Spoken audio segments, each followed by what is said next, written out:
his wife. Phill.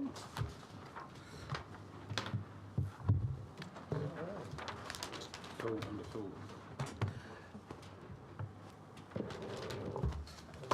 So thank you for coming and making your submission to us personally. I really appreciate that.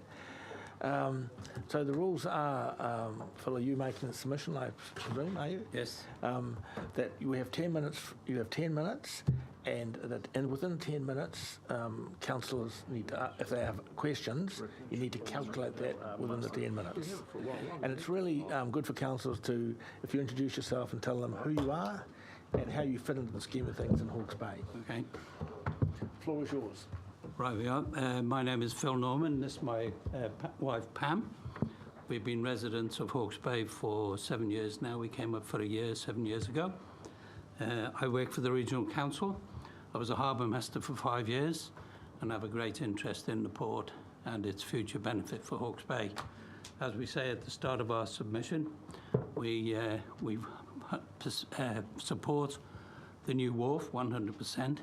However, we find the council process that's decided how it's going to finance it lacking in detail and of concern for future, particularly for future generations of Hawke's Bay residents. We believe that every effort should be made to retain the control of the port 100% by Hawke's Bay people. Speaking to that, we thought the document was light on detail on what avenues have been looked at to finance the port, and we've approached the prolific Minister of Provincial Benefits to no avail. He doesn't reply. But you will have just seen 140 million invested from the Provincial Growth Fund down on the west coast and with railways. And we don't see any evidence that this council has tried that avenue. We're both involved to a great deal in a lot of organisations, and we talk to people all the time, and we don't believe that the idea of a rates increase to ensure that the port stays in Hawke's Bay's hands is out of the question. And for that reason, more than anything, we believe that the residents of Hawke's Bay are entitled to be heard, and the proper way to do that is in a binding referendum. I think that's all we really need to say. I think the rest is in our submission. Thank you, Phill. Val, would you like to say anything? Pam. It's Pam. Pam, sorry, Pam. Would you like to say anything? Well, I am proud to live in Hawke's Bay. I can see a great future for it, see a great future for the port, and agree with the extension and think we need it. But I do think it is basically wrong to sell off our interest in the port, because that is what gives Napier a lot of leeway in what it does. And I think there should be other ways of raising money rather than selling off shares, which leaves us with no voice as to which way we want the port to go. That's what concerns me. Thank you. Okay. Councillors, questions? Paul. Thank you, Chair. Phill, you mentioned that you'd like to see a referendum. Have you given any thought to the wording of the referendum, if there was to be one?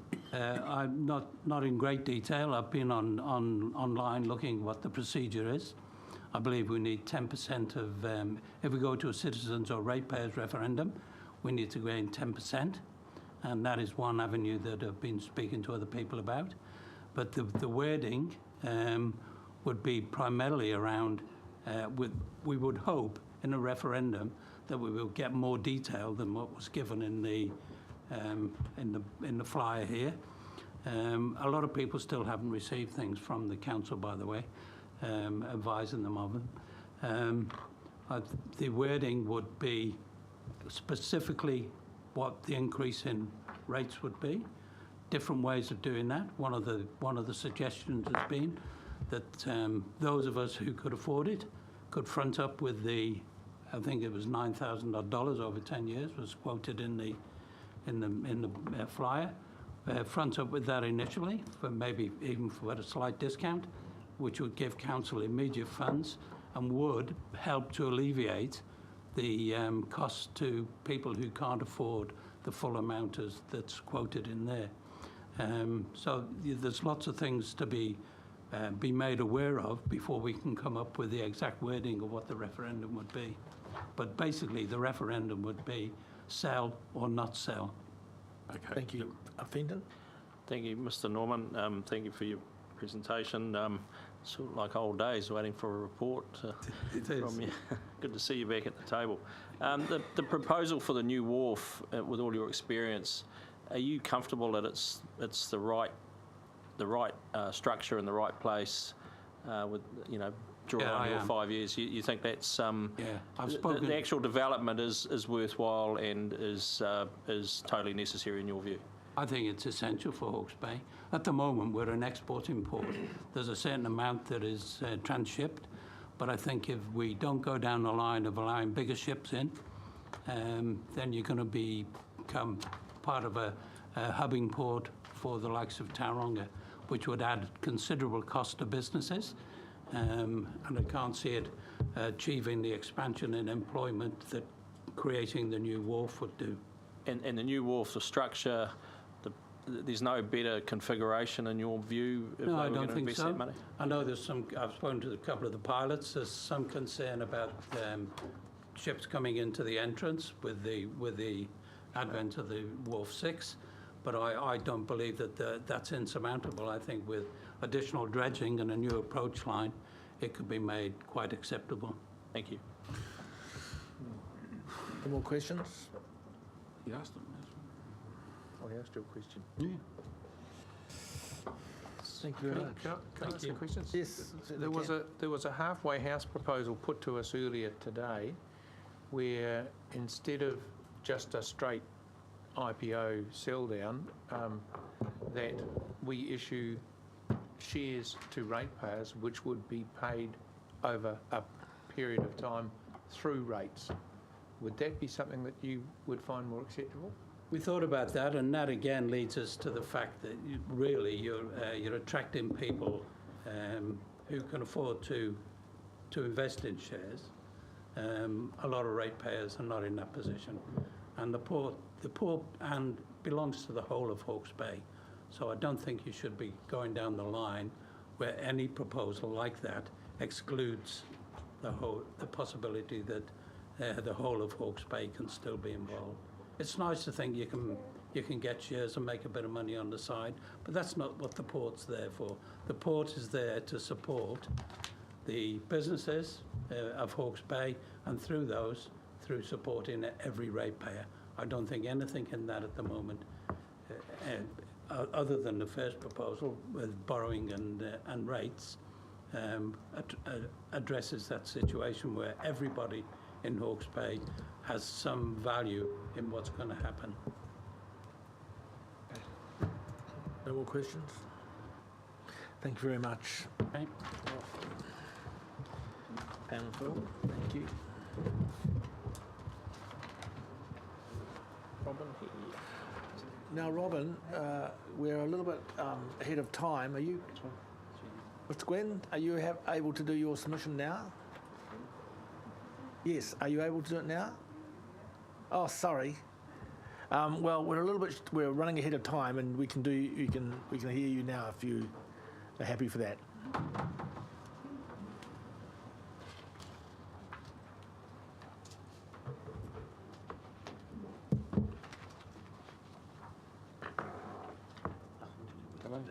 Oh, thanks.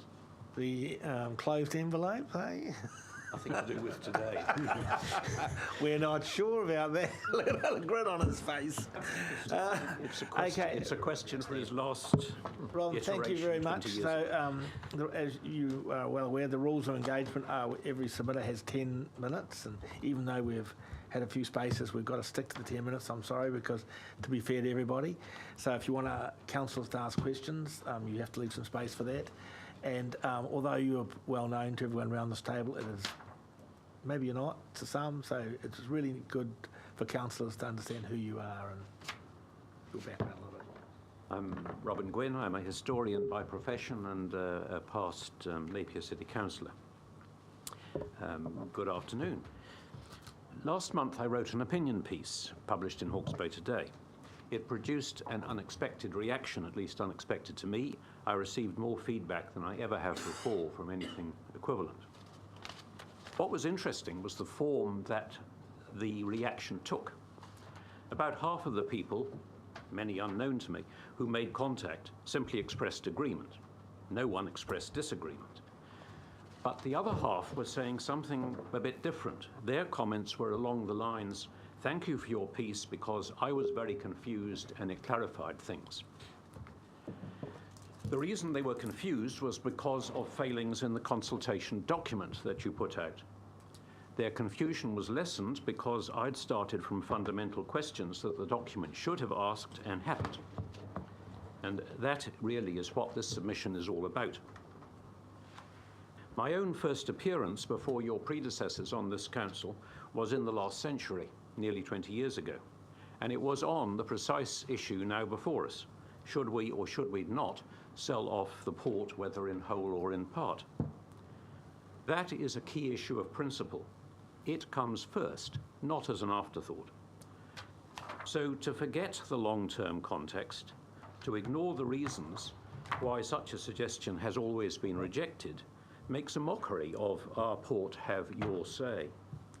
It was my and your own predecessors who did not believe that any value can be added by a minority shareholder and that the presence of an inappropriate minority shareholder might in fact have an adverse impact. Simply now to ignore that isn't acceptable. During council stewardship this century, the situation has changed from the port having a substantial profit and no debt to it having substantial debt. How has that come about? The consultation document should have spelt the answer out. Instead, it has hidden it. The debt has grown because council has treated the port as a cash cow, and in most years this century has taken between 2/3 and 4/5 of the port profit as a dividend. A reasonable dividend would have been fair enough, but the port hasn't been left with enough to pay for necessary evolution. The need for the new wharf has been recognised for a decade, but nothing's been done about it. That is vital to the case now being put, and there is nothing about it at all in the consultation document. That in turn puts a huge question mark on your figures and your forecasts. Your projections are based on the dividends you've previously received. Well, you've told us ratepayers that the port has been able to pay large dividends, but what you've signally failed to tell us is that is exactly why the port is now in debt. So all your future projected estimates are actually up a creek without a paddle. They're based on sand, on the assumption that the artificially inflated dividends of the past can continue to exist even after yet more debt has been incurred in building the wharf. The document also fudges other vital economic facts. There's no business case presented for the port's development, and while a sum is suggested in the document for the new wharf, for which, as far as I can see, everyone's agreed, there isn't even an attempt to justify the $350 million figure bandied about. Instead, the document simply presents that sum and then hastily wafts us up north, suggesting that a partial share float will make us a second Tauranga. It can't and it won't. That's because of geographical reasons, which again are quite missing from the consultation document. Tauranga's rapid growth has little to do with the share float. It has a great deal to do with much more fundamental features: its suitability as a deep water port, its ideal location, and above all, the availability of plenty of adjoining land for infrastructure. Hawke's Bay, unfortunately, doesn't have those advantages. And it really does need a discussion on what role the Napier port is best suited to fulfill. That discussion needs to take place before any hurried decisions are made about ownership models. Where does Napier best fit in any consideration of the country's ports as a whole, from a national and indeed international viewpoint? What the document statistics do show is that the role of ports is changing, driven by larger and larger vessels and monopolistic companies. So where do we stand in relation to those developments? That's fundamental, and it needs to be decided before we discuss ownership. It was fascinating to see Mr. Graham's statement on Saturday's paper that Napier's not a deep water port and never will be. Okay. If so, all the more reason to justify with precision the $350 million, which the document doesn't do. And if so, that is in fact an acknowledgement that Tauranga is not an appropriate model to be quoted for a partial float. Those comments mean that Napier will be a spoke port, not a hub. And in that case, it was also fascinating, even alarming, to read the comment which followed that our exporters will never be forced under his watch to transit to another New Zealand port. In my view, there's some muddled thinking going on here somewhere, and it underlines for me the need for us to take a key part in joining the creation of a national plan and working out our place in it before thinking about any sort of asset sale. So my point is that by ignoring our own history, ignoring the fundamental geographical constraints, and failing to provide the financial fundamentals, our port, have your say, skews the entire consultation process. Worse, it presents 4 options as though they are the only 4 options when they aren't. My own answer to the vital question of principle is the same now as 20 years ago. The port is a strategic asset to be kept in Hawke's Bay hands. It shouldn't be sold either in whole or in part, quite apart from the fact that it would be stupid to sell it now if indeed we're on the verge of a boom. Option B doesn't even consider, say, a 24% float, which would raise money but run no risk of losing control. So I'm left with only one option, which is option A. But the option A I would support is not your option A, which you define in your consultation document as a burden falling solely on ratepayers. That's thoroughly misleading. I'd suggest the costs could and should be split 3 ways. 1/3 from ratepayers, 1/3 to be raised on user pay principles, and 1/3 sought from government seeking support from its regional fund to match the amount put up by ratepayers. And in that form, I believe it would be likely to have a clear majority of support from Hawke's Bay residents. So the document fails again and again on the fundamentals, hasn't presented our history, hasn't considered the geography, hasn't provided but rather misrepresented the financial fundamentals. And it hasn't explored other viable options. Instead, it's used scare tactics to push submitters where the creators of the documents wanted to go. What that adds up to, and the point I really want to make, is that you cannot rely on the many submissions you've received to come up with a reasoned response, because if you haven't given people the right information at the start, you can't expect them to. And that's what came through strongly from the people who contacted me after my piece. I therefore support the call that if you were to make any decision to sell, whether in whole or part, that decision should be subject to endorsement by a straight yes-no referendum. The people of Hawke's Bay deserve and need no less in view of the failings of the document. And actually, you would need it too to be sure you're accurately representing them. That's most of what I have to say, but I'll come back to one thing I said in my original document.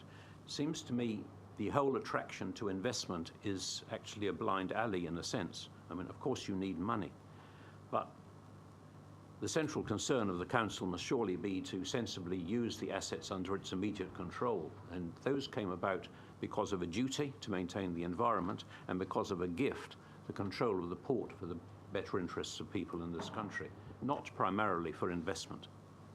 So I think we're dealing with a different scenario of gifting and responsibility. Thank you. Thank you, Robyn. We have time for one question. I think I'll take it. What do you consider a reasonable dividend? You said reasonable dividend. What do you mean by that? Well, what was being taken in the early 90s was something in the order of profit was approximately a third.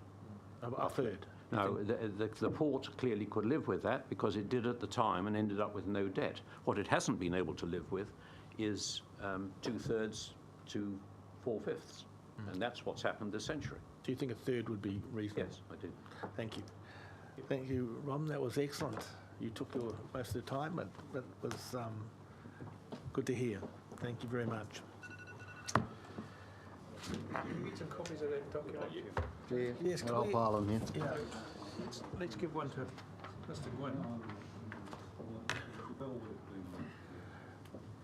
John Thompson, is he here? Yes. John.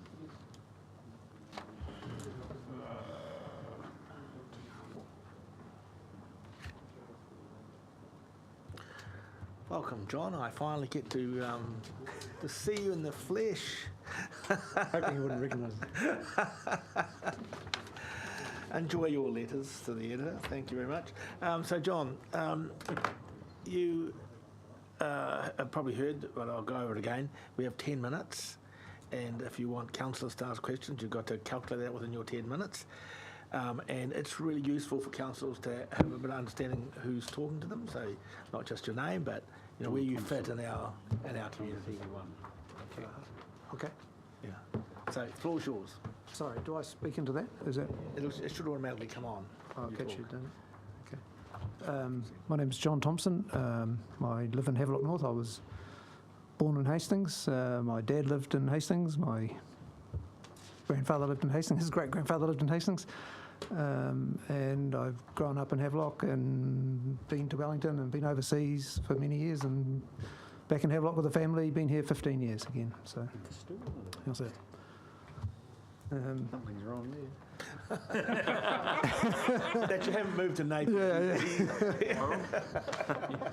We'll take those 10 seconds off of that smiley comment. Thank you very much. It's very kind. For that, I think you should have an extension of time. There's a lot of Hastings in me, yeah, so very good. Right. Well, my mother's from Napier. There you go. So Oh, there you go. Great lady. very good. Thank you very much. The summary of my submission is that the Hawke's Bay Regional Council should take advantage of and use the Ministry of Business, Innovation and Employment's, that's the MB short, Provincial Growth Fund, the PGF, to finance the proposed Hawke's Bay Port's expansion and development. The body of my submission is that I believe that you, the regional councillors, should take full advantage of this current government's offer of free money to the regions of New Zealand and use that free money for financing the port's development.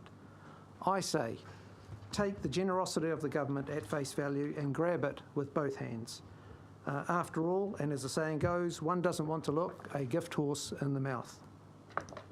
Not only will a handout for the port from the government from its PGF provide a huge boost to the port, enabling the proposed developments to happen, it will get Hawke's Bay taxpayer money redirected back here to Hawke's Bay, where it came from, supporting us rather than some other province, or worse, if the PGF is not fully subscribed to, that it be directed to one of the relatively wealthy big cities like Auckland, who are already to get an eye-watering $29 billion from the government for their infrastructure.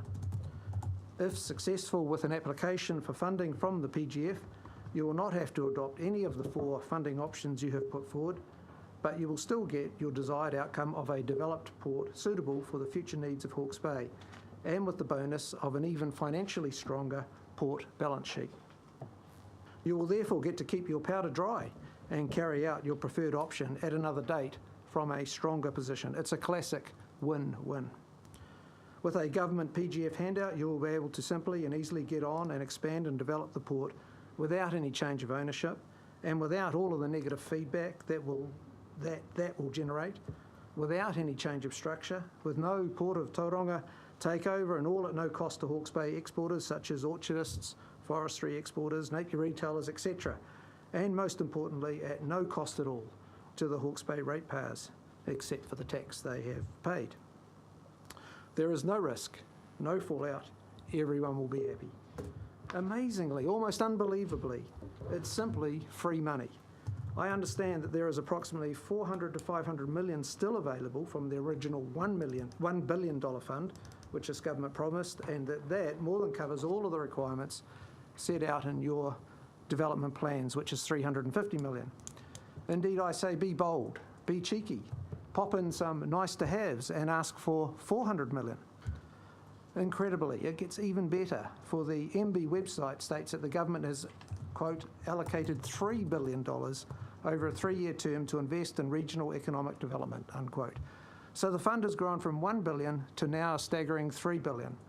On a population basis alone, I calculate that Hawke's Bay is entitled to 219 million of that. Given that you do not seem interested in a nice river enhancing freshwater lake, nor the huge economic and employment benefits of such, which ironically would have helped fund and sustain the port development, then you may as well claim at least the 219 million for the port.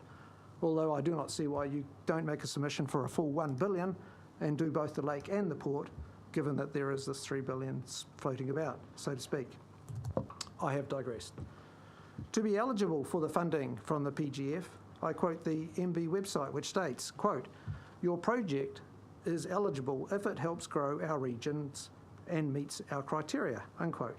It then goes on to state that, quote, we welcome applications for funding that fall into 3 main areas or tiers, that is, regionally focused projects, sector-focused projects, and infrastructure-based projects.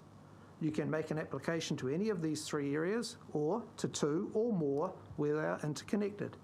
For example, development of a new tourism attraction may be accompanied by improvements to the local road network and building local skills in tourism and hospitality, unquote.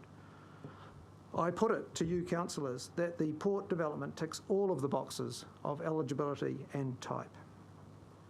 Indeed, given that the PGF is now issuing loans to private enterprises at discounted interest rates, MB is obviously struggling to literally give the money away. I implore you to capitalise on this, at least try. You have already written the business case, so just send that off, making the appropriate song and dance to get the necessary political noise happening too. Be bold and ask, what have you got to lose? It seems to me that it's so obvious that the PFG is at least part of the solution to fund the port, and therefore the region, that I have to wonder why it hasn't been done yet. I can only think that some of you, perhaps Mr Graham, perhaps Mr Belford, perhaps Mr Barker, support the current government too much, perhaps Stuart Nash in particular, even though you aren't in his electorate, so much that you don't want to ask and potentially embarrass it or him. If that is correct, you would therefore have the good people of Hawke's Bay suffer the costs of the port's development rather than pressuring the government to pay all or at least a large chunk of it when they have given a general invitation to do so. In such circumstances, rather than carrying out regional development by developing the port, you would be performing regional treachery. I encourage you to throw aside any such political attitude and positioning and claim Hawke's Bay's share and more for the PFG to fund the port. Thank you. Oh, thank you, John. You didn't. No, stay there. You didn't let me down. You made my day.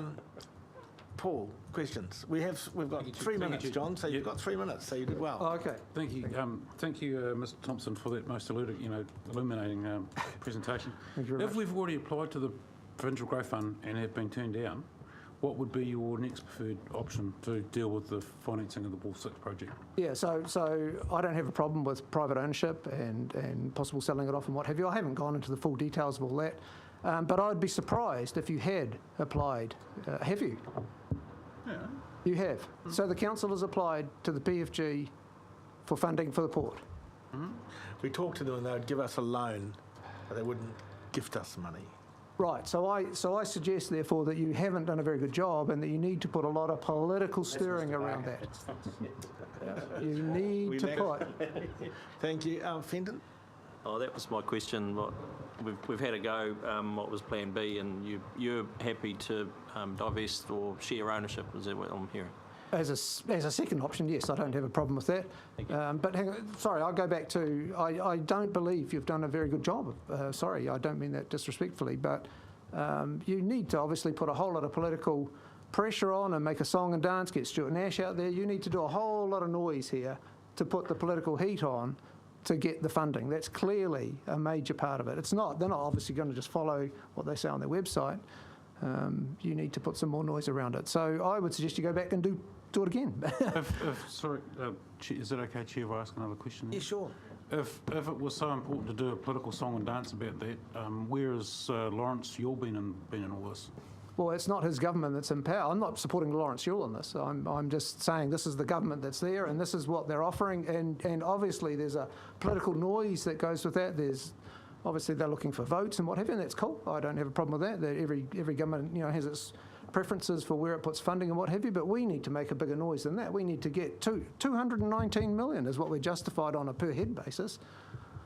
So far, all we've got is 5 million or so for old diesel cancer-inducing locomotive engine, I think, isn't it? Is that? Have we? That's right. Yeah. Maybe we've confused them by asking for funding for an aquarium. Yeah, possibly. Well, I'll go for that too. I don't have a problem with going for the aquarium. I don't have a problem. I just think that you haven't done a big enough song and dance. I'm surprised. I didn't know that you had applied for the port. I tried to make... Didn't apply. We had a chat to them. We had a talk. So it'd be wrong to... We talked to them and said, is this a possibility? And they said, sure, we would lend you the money. Okay, in which case my speech is be bold, do it again, try again, make a big noise. Mr. Barker here's got plenty of contacts and what have you. I would suggest that that all happens. Get Stuart Nash. People of Napier will support getting a big fat donation, I'm sure. Thank you, John. Thank you. Really appreciate that. Are you William Vanish? Are you? Are you giving money or taking money? Yes, I am, sir. Well, we had you after Smoko, but you can come on now, William, if you... No, if that's all right with you, happy to. Yeah, no, we're really happy to have you now. If I go early in case... No. We're really... When we saw you walking with that big chart, we knew we were in for something. Sorry, Chair, who's this? William Vanish. He's a new entry. He's yeah, because of the cruise boats in this week, I wasn't sure when I was going to make it. So number 33 was where they slotted me, straight after Smoko. Yeah. So you'll be able to have He's a long new. Smoko, maybe. Oh, this is another piece of information you have that we don't. sorry, I'm in big trouble today, aren't I? William Dash? Just wait for Leanne to confirm that. Leanne's giving us the number. What's the number? He's coming around with his stuff anyway. Oh, yeah, I know. I wouldn't say I preferred a option. An option. Well, I'm going to go quickly through it. I know I've only got 10 minutes. Yeah, but this isn't counted, so just keep, if you talk now, you'll get more time. That's right. You can turn it into 11 if you're smart. What's the reference number, please? I'm just waiting for Leanne to mail it through to me. William Van Ash. He's a nun, 3018. Sorry? 3018. He's an N. Thank you. Have you got a spare? Oh, yeah, what are those vanishes, eh? Yes. Must mean We've seen you here before. Yes, good afternoon, ladies and gentlemen. Wait, pause, As William. I've got to make my little announcement. Oh, sorry, first, sir. See? Sorry, I'm still now- trying to... Don't worry about it. You've got... Do you follow what's on... You've got 10 minutes, Yes. and if you want councillors to ask questions, you've got to calculate that within the 10 minutes. Yes. So you've got 10 minutes, and you own us for 10 minutes. And it is really a good idea if you tell councillors a little bit about yourself, so they know who you are. We know you're one of those Van Ashes that live up that road, Tuki Road. Right, yes. Well, rather than sort of take too long, I'll just start and kick off then. Who am I? Well, I grew up here, Craigie Range Road, opposite the Tomato Peak, fifth generation farm boy. And then I went into financial modelling for Roger Dickey. We did 26 forests here in the early 1990s. And the reason I'm telling you these sorts of things is just why do I feel I'm sort of qualified to sort of say something about the port. And then I went for a bit of a walkabout and spent quite a bit of time in the UK working for Verizon, looking after Europe, Middle East and Africa, doing their financial modelling and then analysis. We were doing $1 billion in capex a year and 250 million US a month in turnover. And I really, really think we need to have a look at how we're structuring the port and what we think we're going to do. And I'd like to try and explain sort of why I think that shortly. But why am I living in Hawke's Bay? It's a great lifestyle. I convinced my wife to come back from Europe. We have a little one here. We walk to school, we scooter to school, we go down on the paths, all the walkways, everything else. We love it here. We work in tourism. I drive a black train around the city of Napier. Some of you may have followed it at some point. And we move Some years about 8,000 people. We move over 3,000 for the boats each season, and we work a lot with the port. And of course, I live on the road around the city for about 180 days of the season, so I see all of the trucks and everything else going in and out. So I just want to sort of start off by saying, you guys have put out quite a lot of publications on different things, and there's been obviously a bit of discussion about it. Obviously, there's massive growth in the port. You can't just sit there idle and waste that, and you want to support and stimulate the economy and region. The figures coming out show 320 to 350 million needed over the next 10 years, 142 million for a new wharf, and then the rest is asset replacement and paying down a loan. The return to the Hawke's Bay Regional Council has been about 10 million a year. Those figures all seem about right?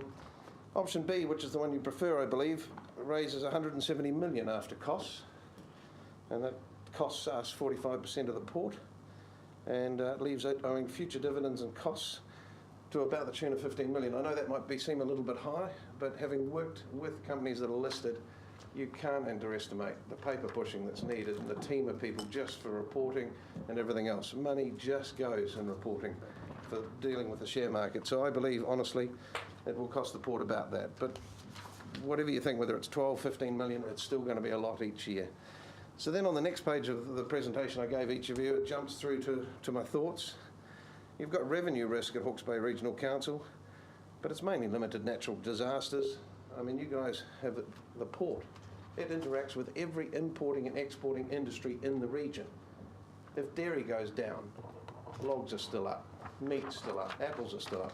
If then something else goes down, you've already got diversity in your client, in the business you own. The only real problem is natural disasters. And of course, by its very nature, community assets are prone to be something that is taken out by a natural disaster. You guys might know about something called dams for irrigation and so on. All of them are prone for disasters. Doesn't matter where you are with them. But if you need $15 million more a year for dividends, increased costs and so on over the next 10 years to float on the share market, that's $150 million at the end of 10 years, avoiding the time value of money. You only got $170 million after costs to actually float. So in 10 years, you're just about breaking even. The port remains the single biggest economic enabler here. Enabling becomes drastically limited when you're share market listed. You can't have financial targets that allow for regional growth, protection of fledgling industries, or something that's a social benefit. It just disappears. The answer is, what return on investment will you give investors? So the fact that you're you're an economic enabler now will stop happening. You can't actually ask investors to put in $180 million and then say, but please don't expect a return because we would like to look after the region. I believe you will lose that ability. Port B, Proposal B has the port spending $15 million a year out of the region because that's going to disappear. The Tauranga port, everyone holds up as a shining light. Well, it's not because of the way it's financed, it's the way it's run, it's the way it's governed. Who your bank manager is doesn't make you a successful business, whether it's the share market or the people who own it in the region, the Hawke's Bay ratepayers. And I really believe that if you're going to start sending $15 million a year out of the region, even on a 3 times multiplier for the economic factor, you're sucking $45 million out of the actual region's economy each year. So my suggestion is that we turn around and we say, well, actually, where are we at? Well, we've got assets that need replacing. Well, any business you're running, you always plan for asset replacement. Well, where's the money being stacked ready for that? No trucking company says, oh, we're going out of business tomorrow, I can't buy a new truck. So we seem to have missed something. And the person who's got away with it are the people using the port today because of the fact that they weren't charged for asset replacement in the last 20 years. There was no fund put aside for it. The Regional Council at the moment gets $10 million a year, but as soon as we float, that return has to go to $25 million a year, or $20 million, whatever you say the figures are. I don't want to get onto semantics of what the number is, but they're saying, well, hang on, now the port needs to increase its charges to cover the share float, and who is going to pay for the asset replacement? Well, the ratepayer shouldn't, the person using the port should. And I believe at $5.5 per tonne, an asset replacement charge would do that. If you move 20 tonne, it's $110. 5,000 tonne, 5 million tonne, suddenly you've got a huge amount of money, and all you've had to do is increase the docket. And you haven't changed any systems, any processes, and you are still the dynamic owners of a port that can really grow and change the industry, change the region. So by doing plan or proposal B, it's going to have to cost you at $15 million a year, $3 per tonne, increase in charges to finance that. If you take it to $5.50, you don't even need to sell. You can actually finance all of the investment itself.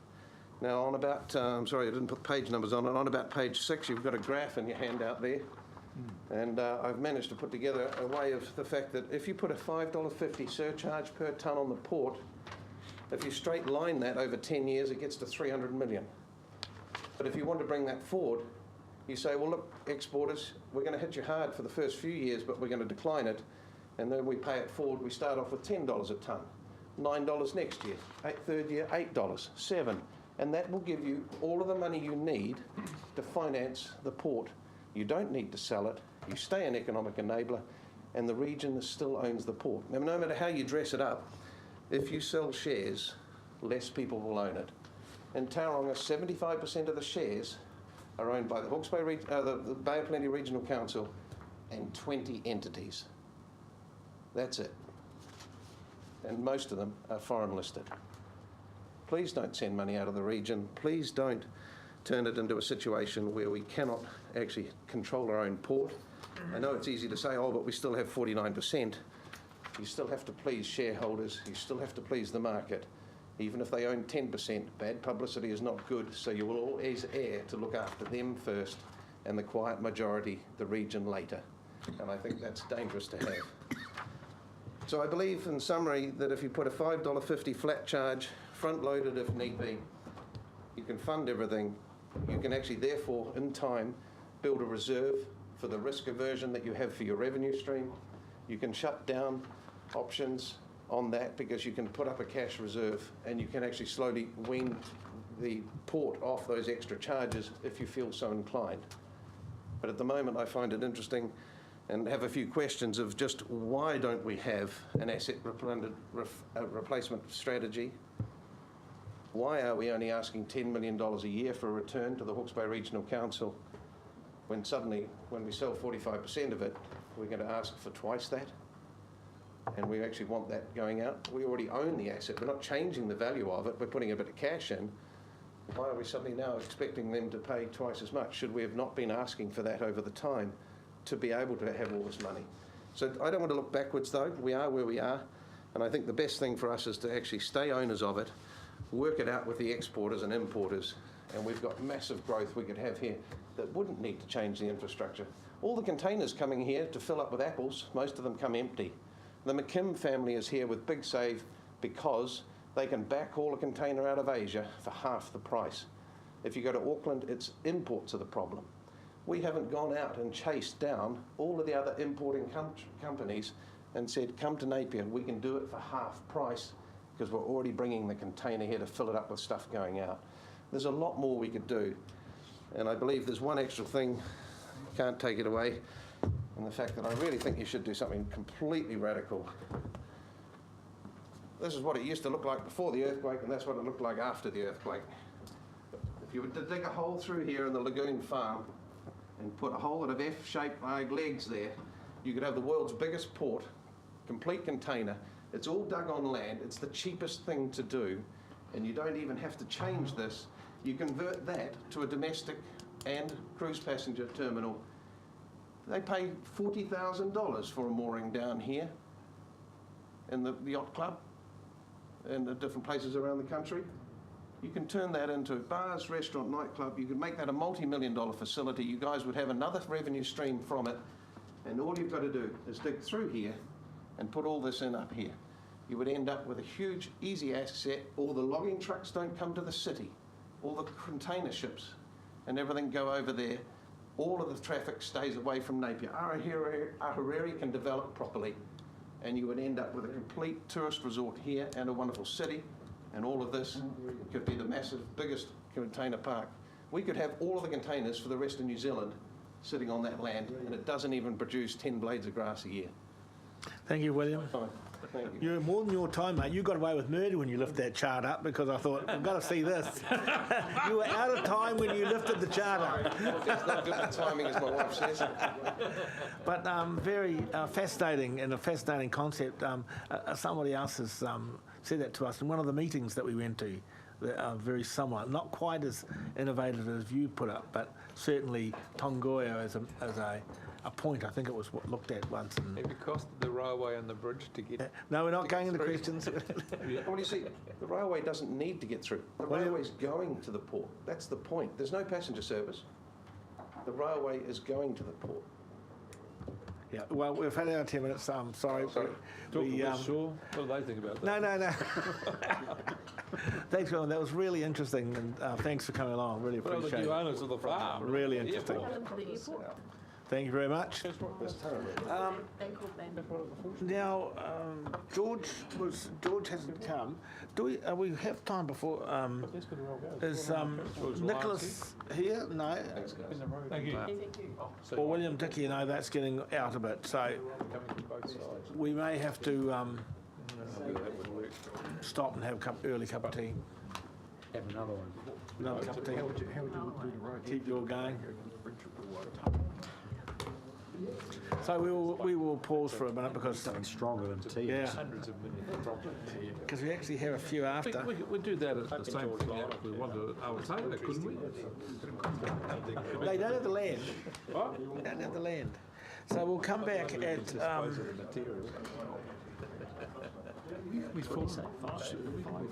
Hopefully George will turn up. Cube, container. Pause for a minute. And he said $10, so that's $2.20 a container. Getting beyond. It's not just, Well, they are amazing.